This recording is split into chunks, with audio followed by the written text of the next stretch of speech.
Hello दोस्तों, ट्राईटीएम academy में मैं आपका बहुत बहुत स्वागत करता हूं। देखिए, आज जो मैं टॉपिक ले रहा हूं या जो मैं आपको पढ़ाने जा रहा हूं वो एनडीए यानी NDA air force navy others exams competition exam JEE main का एग्जाम आने वाला है, उनके क्वेश्चंस लेंगे अपन। और आज वो क्वेश्चंस होंगे वो केवल ट्रिक से होंगे भरे हुए। और जो मैं जिस टॉपिक पर मैं क्वेश्चंस ले रहा हूं वो टॉपिक डिटर्मिनेंट्स है। तो चलिए हम ज़्यादा अपना टाइम वेस्ट नहीं करते, हम अपने पहले क्वेश्चंस पे आते हैं। देखिए, पहला क्वेश्चन आपके सामने लिखा हुआ है। क्वेश्चन है, देखिए अगर आप देखो तो इस क्वेश्चन में लिखा हुआ है कि एबीसी एक एंगल ऑफ ट्राइंगल है, यानी कि A B C angle of triangle है।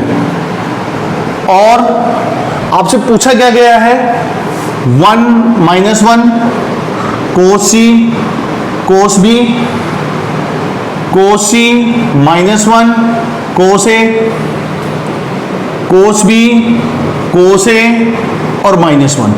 अगर हम इस क्वेश्चन को सोल्व करने लग गए तो काफी टाइम वेस्ट हो जाएगा। क्यों ना हम इसको ट्रिक से करें। तो ट्रिक देखिए बच्चों, ध्यान से। ट्रिक, ये एबीसी क्या है, एंगल ऑफ ट्रायंगल, यानी कि इन तीनों का सम क्या होना चाहिए, 180 डिग्री। तो क्यों ना ए बी और सी की वैल्यू 60 डिग्री ले लें। 60 60 60 180 और अब वैल्यू पुट कर दीजिए। देखिए डिटरमिनेंट में -1 cos 60 1/2 1/2 1/2 -1 1/2 1/2 1/2 -1। चलिए सोल्व करके देखते हैं। -1 क्या एक्सपेक्ट है, 1 - 1/4 -1/2 -1/2 -1/4 प्लस 1/2 1/4 प्लस 1/2।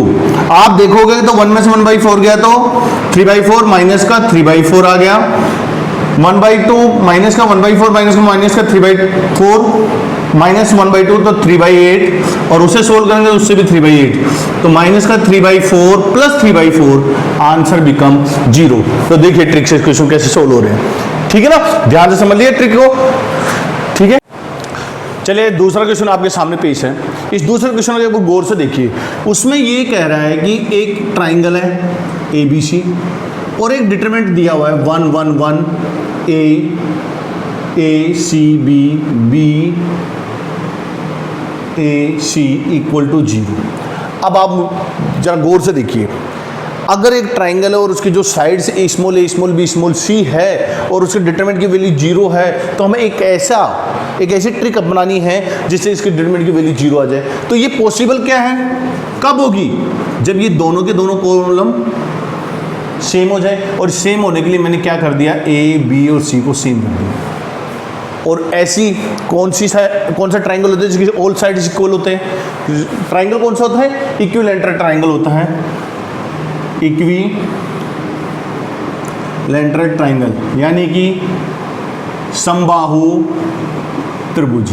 और अब आपको पता भी है इसका हर एक एंगल कितना होगा, a B c 60 degree. Value आपसे किसकी पूछ गई है, sin square a sin square b plus sin square c.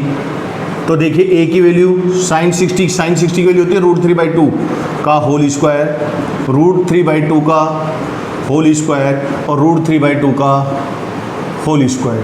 तो ये आ जाएगा 3/4 3/4 3/4 और आप चेक करोगे तो 9/4 आंसर, जो कि आपका फर्स्ट ऑप्शन में है। आगे बात में, हाँ जी, तीसरा क्वेश्चन आपके सामने ये रहा। क्वेश्चन में देखिए एक बार आप ध्यान से, लिखा हुआ है b square c square a square b square. यहाँ आप देखिए b c a b plus c plus a और ए प्लस बी। अब आप देखिए ऑप्शन आपके सामने दिए हुए हैं। ऐसा क्वेश्चन कभी भी आए तो मैंने आपको सिंपल सी ट्रिक बताई हुई थी, पहले भी बताई और अब मैं दोबारा बता रहा हूं। ट्रिक क्या करनी है, ए बी सी की वैल्यू पुट करनी है। जैसे ए की वैल्यू आपका मन करा 1, बी की वैल्यू 2 और सी की वैल्यू 3 पुट कर दी। करिए, बी स्क्वायर सी स्क्वायर 4 और 9 36, बी सी 6 3 और 2 5, सी स्क्वायर ए स्क्वायर 9 × 1 9, सी ए 3 4। आइए ए स्क्वायर बी स्क्वायर है 4 2 3। चलिए इसका एक्सपेंड कर दिए 36, 9 - 8 -6, 27 - 16 + 5, 18 - 12। यस या नो? ये आ गया 36, 27 में से 6 गए तो 11 - 66 + 30, तो आंसर आता है हमारे पास 0।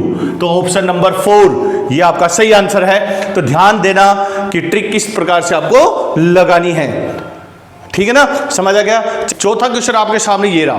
क्वेश्चन में बाकायदा लिखा हुआ है, देखिए A is not equal to P, B is not equal to Q और C is not equal to R, और आपको ये भी दिया हुआ है P B C, P + A, Q + B, 2C, A B और R इक्वल टू 0, और आपको वैल्यू किसकी निकालनी है? P/P - A plus Q/Q - B plus R/R - C की वैल्यू आपको निकालनी है।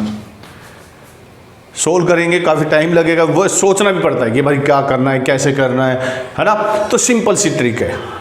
उसने बाकायदा ये कहा है आपको कि A की वैल्यू P के इक्वल नहीं लेनी, B की वैल्यू Q के इक्वल नहीं लेनी और C की वैल्यू R के इक्वल नहीं लेनी, मतलब। लेकिन आपको एक चीज ध्यान रखनी है कि इस डिटरमिनेंट की वैल्यू 0 लेनी है। तो क्यों ना मैं P की वैल्यू 0 ले लूं। ट्रिक देखिए, P की वैल्यू 0 ले ली, B की वैल्यू 0 ले ली और C की वैल्यू 0 ले ली। जब मैंने P की वैल्यू 0 ले ली तो A की वैल्यू 1 ले लो, B की वैल्यू 0 ले ली तो Q की वैल्यू 1 ले लो, और C की वैल्यू 0 ले ली तो R की वैल्यू 1 ले लो। क्या दिक्कत है बताइए? कंडीशन सही है। और उठा करके देख लो, अब इसमें चेक रखोगे तो पूरी एक जो रो है ये 0 हो जाएगी, इसलिए इसकी डिटरमिनेंट की वैल्यू 0, और जब ये डिटरमिनेंट 0 तो इसको सिटीफाई करनी चाहिए। तो P की वैल्यू क्या रखें? 0, 0 - 1, Q की वैल्यू 1, 1 - 0, B की वैल्यू 0 रख दी, R की वैल्यू 1, R - 0 मतलब 1 - 0, ये तो 0, ये 1 + 1, आंसर आ गया 2। देखिए ऑप्शन में 2 है क्या? बिल्कुल करेक्ट, सेकंड आंसर आपका बिल्कुल सही है। आई बात क्लियर समझ में? और क्वेश्चन को सोल्व करने बैठ गए, इसमें से ये माइनस करो, ये करो, फिर सोल्व करो, फिर वो वैल्यू लोगा, काफी टाइम लग जाएगा। बहुत सिंपल ही ट्रिक होती है, क्योंकि आपको एनडीए में या अदर्स किसी भी एग्जाम में 1 मिनट से भी कम टाइम मिलेगा, और उसे 1 मिनट से कम टाइम में सोल्व करने के लिए आपको ये मेथड यूज करने ही पड़ेंगे। आ रही बात समझ में? ओके, चलिए अब आते हैं हम अपने 5th नंबर के क्वेश्चन में। 5वां नंबर का जो क्वेश्चन आपके सामने है वो ये रहा आपके सामने। अगर आपने क्वेश्चन देखा हो तो देखिए, AC - B², A² C², A² 2AB - C² B² C² B² 2BC - A², ये आ गया। अब अगर हम इस क्वेश्चन को देखें तो सोल्व करने में काफ़ी टाइम लगेगा। इसको करने का तरीका देखिए, ट्रिक क्या है? बहुत सिंपल ट्रिक है। A की वैल्यू 1, B की वैल्यू 2 और C की वैल्यू 3 पुट कर दीजिए। जैसे हमने यहां पुट करी 2AC 3 2 6 माइनस, तो आ गया अपने पास 2, फिर आ जाएगा यहां पर देखिए, जैसे वैल्यू पुट करोगे तो 1 आ जाएगा, 9 समझ आ रहा है, फिर आ जाएगा 1 -5 4, और यहां आ जाएगा हमारे पास 9 4 11 वैल्यू पुट करने के ऊपर। और जैसी वैल्यू पुट करने पर हमारे पास ये है, इसको सोल्व करेंगे। सोल्व करने पर -55 -16 -1 11 -36 +9 4 +45, और इसे जब सोल्व करेंगे तो -142, क्योंकि 71 × 2, और ये आ जाएगा 25 + 441, और इसको जैसे ही हम सोल्व करेंगे तो इसका आंसर आता है 324 324। ठीक है, 324 किसका स्क्वायर होता है? 18 का स्क्वायर। तो अब आप देखिए, फर्स्ट ऑप्शन में आपके पास 4ABC है, फर्स्ट ऑप्शन में 4ABC है, तो क्या 4ABC होगा? 9, जिससे 24। तो जस्ट हम इसके फोर्थ ऑप्शन में आते हैं। फोर्थ ऑप्शन में लिखा हुआ है AQ BQ CQ - 3ABC। अगर आप चेक करोगे तो आपको पता चल जाएगा 1 8 27 18 का होल स्क्वायर, तो ये आ जाएगा 18 का स्क्वायर, और 18 का स्क्वायर 324 होता है। इसका मतलब अपना सही आंसर कौन सा है? Fourth option. अब कई बार बच्चों को डाउट हो, सर इतना बड़ा क्वेश्चन 1 2 3 रखने पर तो बड़ा हो रहा है, क्या कोई और भी मेथड है? बिल्कुल है। A की वैल्यू -1, B की वैल्यू 1 और C की वैल्यू 2 रख दीजिए, देखिए आपके पास और भी इजी आ जाएगा। बहुत इजी पड़ेंगे, बस गलती से 0 मत रखना है, क्योंकि ऑप्शन थर्ड भी 0 है, फर्स्ट और सेकंड में रखने पर वापस 0 आ जाएगा, इसलिए किसी की वैल्यू 0 मत रखना, और चाहे कुछ भी रख दीजिए, बड़ी रखोगे बड़े तरीके से सोल्व होगा, छोटे छोटे रखोगे तो और छोटे और तरीके। जैसे मैंने अभी -1 1 और 2 रखा, तो आप -1 1 2 रख के देखना, बहुत ईजी और हो जाएगा। ये हमारे पास ट्रिक है, ठीक है। चलिए इसके 6 नंबर के क्वेश्चन को लेकर चलते हैं। सो 6 नंबर का क्वेश्चन आपके सामने प्रेजेंट है, वो देखिए क्या लिख रहा है इसमें। sin square x cos square x 1, cos square x sin square x फिर 1 -10 12 एंड 2। देखिए अब आप इसमें एक बार गौर से देखिए, अगर मैंने x की वैल्यू 0 पुट करी तो मेरे पास दो ऑप्शन मैच करेंगे, एक तो फर्स्ट आंसर मैच करेगा और एक मेरे पास फोर्थ आंसर मैच करेगा। और अगर मैंने x की वैल्यू 45 डिग्री पुट कर दी, 45 डिग्री पुट कर दी, तो मेरे पास सारे ऑप्शन अलग अलग आ जाएंगे वैल्यू रखने पर। तो क्यों ना मैं डायरेक्ट ही x की वैल्यू 45 डिग्री पुट कर दूं, ठीक है। तो जैसे मैंने 45 की sin 45 1/√2 तो 1/2 1/2 1 1/2 1/2 1 -10 12 और 2। चलिए इसे सोल्व करके देख लेते हैं। इससे सोल्व किया तो 1 - 12 -1/2 1 + 10 + 1 6 - 5 और -+5, यह आ जाएगा -11/2 11/2 + 11, तो आंसर 0। तो केवल और केवल एक ही ऑप्शन जो मैच कर रहा है, फर्स्ट आंसर, जो x की वैल्यू 45 रखने पर भी केवल और केवल एक ही आंसर मैच कर रहा है, जो 0 आ रहा है, फर्स्ट ऑप्शन सही है, ठीक है जी। देखिए इसका 7 नंबर का जो क्वेश्चन है आपके सामने, उसको ध्यान से देखने, और वो जो आपके सामने स्क्रीन पर लिखा हुआ है, ध्यान से देखिए क्या लिखा हुआ है। x² + x x + 1 x - 2 और है 2x² + 3x - 1 3x 3x - 3 x² + 2x + 3 2x - 1 2x - 1 और ax - 12। हमें a की वैल्यू निकालनी है। अब इसमें प्रॉपर्टी लगाते रहोगे, टाइम लगेगा। सिंपल सा तरीका है, ट्रिक है क्या, x की वैल्यू 1 पुट कर दो।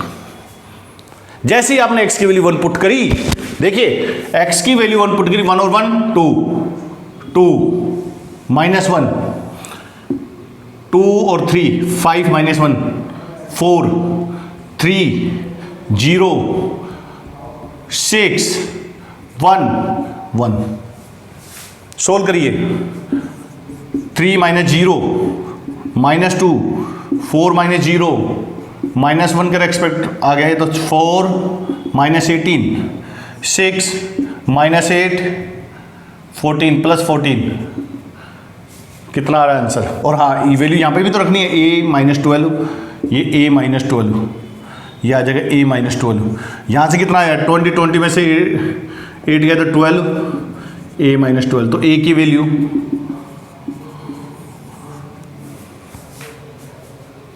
कितना आ गया आंसर, 24। आ रही बात समझ में, कितना सिंपल सा तरीका हो रहा है। प्रॉपर्टी लगाओगे टाइम लगेगा, वेस्ट होगा टाइम, तो आपको कोशिश करनी है कि इस ट्रिक का ज़्यादा से ज़्यादा यूज करो। आपके सामने क्वेश्चन नंबर 8 जो स्क्रीन पर रहा, तो क्वेश्चन नंबर 8 में लिखा हुआ है b + c का होल स्क्वायर a², आगे लिख रहा है b² c + a का whole square b² c² a + b का whole square equal to KABC a + b + c का होल क्यूब। अब बात करते हैं कि इसमें वैल्यू क्या पुट करें, जहां तक हो सके छोटी से छोटी वैल्यू पुट करना। दूसरी बात, मैंने आपको पहले भी कहा था कि ABC की वैल्यू 0 मत पुट करना, क्योंकि 0 पुट करते ही पूरी वैल्यू 0 हो जाएगी, तो K की वैल्यू फाइंड आउट नहीं कर पाएंगे। तो मैंने ट्रिक के तौर पर A की वैल्यू -1, B की वैल्यू 1 और C की वैल्यू 2 पुट कर दी। और आप है ना, बाकायदा आप इस क्वेश्चन को इस तरीके से भी कर सकते हो, 1 2 और 3 रख के भी पुट करना, और करके भी देखना। जरूरी नहीं कि आप मेरी वाले यही वैल्यू पुट करो, आप 1 2 3 भी पुट करके देखना आंसर आता है या नहीं आता। जैसे ही मैंने -1 1 और 2 पुट कर, देखिए b + c कितना आ गया, b + c 1 + 2 3 3 का स्क्वायर 9 -1 का स्क्वायर 1 -1 का स्क्वायर 1 1 का स्क्वायर 1 c + a -1 + 2 1 का square 1 b² 1 c² 4 4 a + b 0 equal to k, a की वैल्यू -1 b की वैल्यू 1 c की वैल्यू 2 1 + -1 + 2 का होल क्यूब।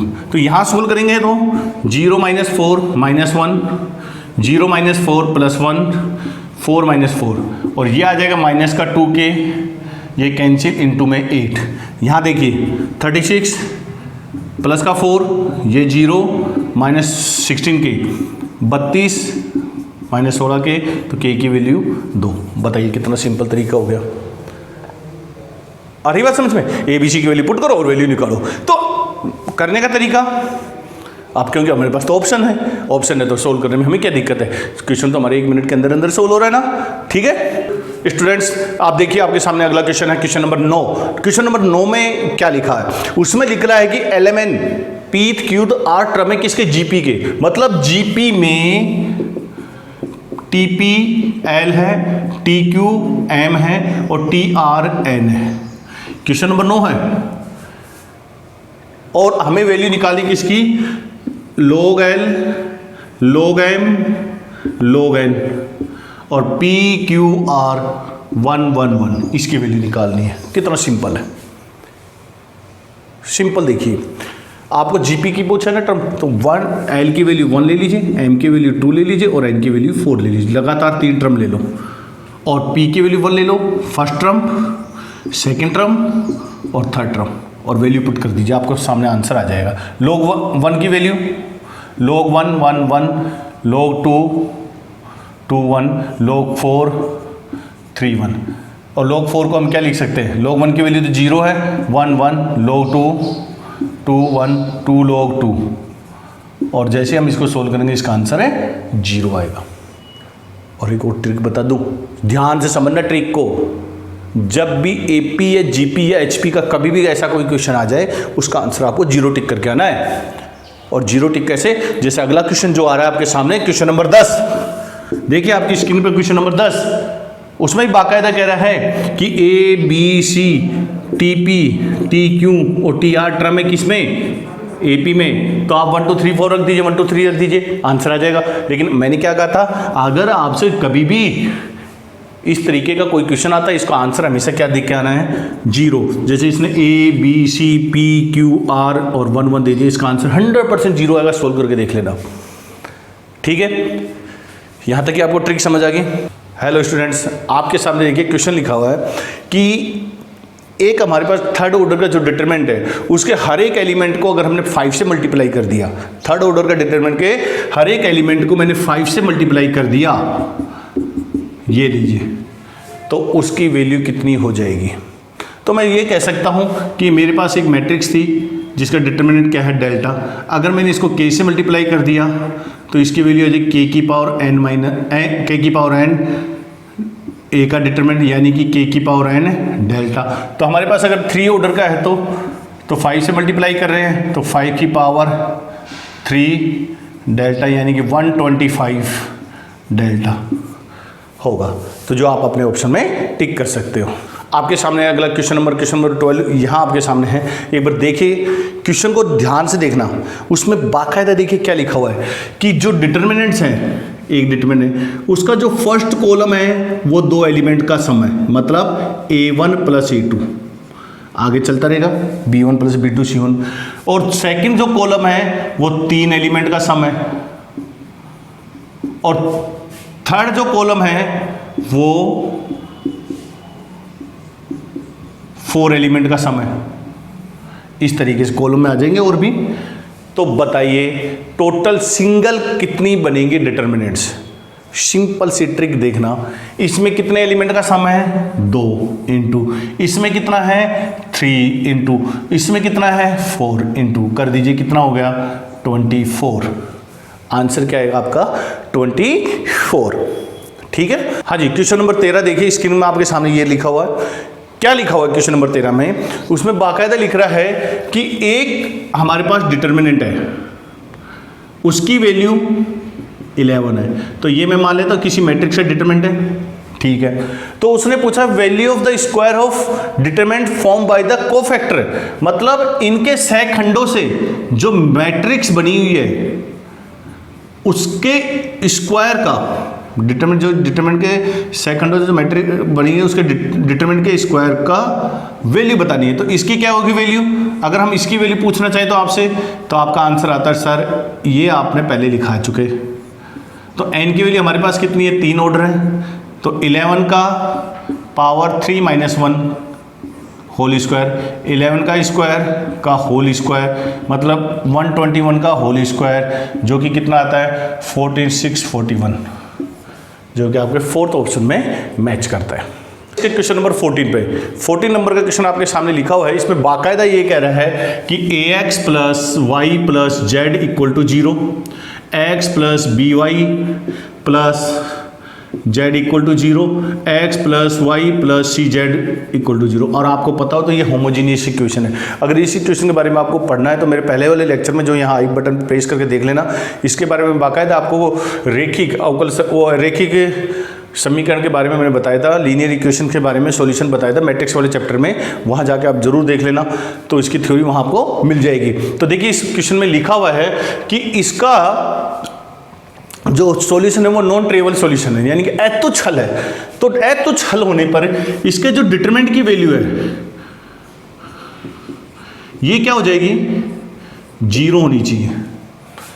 और आपने को किसकी वैल्यू बतानी है, a upon 1 upon 1 minus A, 1 upon 1 minus B, 1 upon 1 minus c, इसकी वैल्यू बतानी है। बहुत सिंपल सा क्वेश्चन है। तो देखिए अगर आप सोल्व करना देखो तो अगर मैंने R1 में R2 माइनस कर दिया और R2 में R3 माइनस कर दिया तो कितना आ जाएगा, a minus 1 minus b 0 0, b minus 1 minus c 1 c. तो देखिए a माइनस 1 इसके रेस्पेक्ट में इसे ओपन कर रहा हूँ, b minus 1 minus c 1 minus b 0 1 minus सी, आगे 0 इक्वल टू 0। ये अंदर इसमें से माइनस कॉमन ले लीजिए, 1 माइनस ए सी, इसमें से माइनस कॉमन ले minus 1 minus B, minus common लेते ये माइनस प्लस हो जाएगा, 1 माइनस ए 1 माइनस सी, ये minus minus plus 1 minus B 1 minus C equal to 0। और 1 माइनस ए 1 माइनस बी 1 माइनस सी का अगर हमने डिवाइड कर दिया इन सभी में ही, अगर डिवाइड करते तो यहाँ क्या बचेगा, c upon 1 minus c 1 upon 1 minus B 1 upon 1 minus a equal to 0। और सी 1 माइनस सी को लिख सकते हैं हम 1 अपॉन 1 माइनस सी प्लस नहीं minus 1 plus 1 upon 1 minus B. देखिए तो इसका आंसर आ जाएगा 1 upon 1 minus A upon 1 minus B equal to 1। चलिए इसका 15 नंबर का जो क्वेश्चन वो देखिए आपके सामने स्क्रीन पर है। 15 नंबर के क्वेश्चन में 0 iota minus 100 iota minus 500 100 minus iota 0 1000 minus iota 500 minus iota iota minus thousands 0, इसकी वैल्यू बताइए। कई बच्चे कैसे सोल्व करने लग जाते हैं, ऐसी गलती मत कर देना, जरा गौर से देखिए। क्या ये स्क्यू सिमेट्रिक मैट्रिक्स का एक एग्जाम्पल है? बिल्कुल है, क्योंकि ये आयोटा माइनस 100 होता तो 100 माइनस आयोटा है, ये 500 माइनस आयोटा तो आयोटा माइनस 100 वो आयोटा माइनस 500 है। इसका मतलब ये कौन सी मैट्रिक्स है, स्क्यू सिमेट्रिक मैट्रिक्स, यानी कि विषम सममित आव्यूह। और ऑर्डर भी क्या है इसका, 3 आव्यूह मैट्रिक्स, यानी कि डिटरमिनेंट भी लिख सकते हैं क्योंकि इसके और इसके डिटरमिनेंट की वैल्यू क्या आएगी, इसके डिटरमिनेंट की वैल्यू हमेशा कितनी आती है, 0। ये आपको ध्यान रखना। अगर 3 ऑर्डर का हो और 2 ऑर्डर का हो तो कंप्लीट स्क्वायर आती है। आपके सामने क्वेश्चन नंबर 16 देखिए। इस डिटरमिनेंट में खास बात आपने नोट करी कि fx दिया हुआ है और ax की पावर ये b ये जो दिया g तक, और एक डिटरमिनेंट दिया हुआ है। आपसे वैल्यू पूछी गई g की, यानी कि कांस्टेंट टर्म की। और कांस्टेंट टर्म के लिए सिंपल सी बात है, अगर हमने x की वैल्यू 0 पुट कर दी, x की वैल्यू जैसे ही मैंने 0 पुट किया तो g इक्वल टू कितना आ जाएगा, और बाकी का 0 हो जाएगा इससे पहले वाला, और g इक्वल टू कितना आ जाएगा, 3 2 4 7 2 0 3 माइनस 1 7। और जब हम इस डिटरमिनेंट को सोल्व करेंगे, 3 14 minus 0 minus 2 49 minus 0 plus 4 minus 7 minus 6 कितना आ गया, 42 98 52 -108। तो देखिए आपके पास ऑप्शन में मैच कर रहा है 108 डी ऑप्शन। ठीक है, ये आपको इस तरीके से क्वेश्चन को सोल्व करना है। क्वेश्चन नंबर 17 क्वेश्चन आपके सामने स्क्रीन पर ये रहा। क्वेश्चन को गौर से देखिए, ग्रेटेस्ट इंटीजर के बारे में चर्चा किया हुआ है, जिसमें देखिए बाकायदा लिखा है मॉडुलस एक्स। तो इसकी वैल्यू निकालनी है अपने को, लेकिन इसके बारे में लिखा है कि जो x की वैल्यू है वो -1 और 0 के बीच में, तो x कितना आ जाएगा -1। ये ग्रेटेस्ट इंटीजर की एक पहचान होती है कि दो इंटीजर के बीच में जो सबसे जो छोटा इंटीजर होता है उसको लिखा जाता है, लगातार दो इंटीजर के बीच में। जैसे y की वैल्यू क्या दी हुई है, 0 से लेकर के 1 तक, एक को लिए, तो ग्रेटेस्ट इंटीजर y की वैल्यू कितनी हो जाएगी 0, और z की वैल्यू दी हुई है 1 से लेकर के 2 तक, तो z की वैल्यू का ग्रेटेस्ट इंटीजर कितना हो जाएगा 1। तो आपको जो वैल्यू निकालनी है डिटरमिनेंट की, तो मॉडुलस वो ग्रेटेस्ट इंटीजर x + 1, तो -1 + 1 यस, फिर 0, फिर 1। आगे देखिए इसमें क्या लिख रहा है -1, y ग्रेटेस्ट इंटीजर y, तो ये क्या आ जाएगा 0 + 1, फिर आएगा हमारे पास 1, यहाँ आ जाएगा हमारे पास -1, 0, 1 + 1। अब जरा इसको सोल्व करिए, ये तो 0 हो गया, 0 1 -1 1 1 -1 0 2, तो इसके रेस्पेक्ट में इसको ओपन किया तो 0 + 1, आंसर 1। और 1 किसकी वैल्यू है, ग्रेटेस्ट इंटीजर z की। ठीक है, चलिए इसके साथ मैं आपको बहुत बहुत धन्यवाद करना चाहूँगा। Thank you.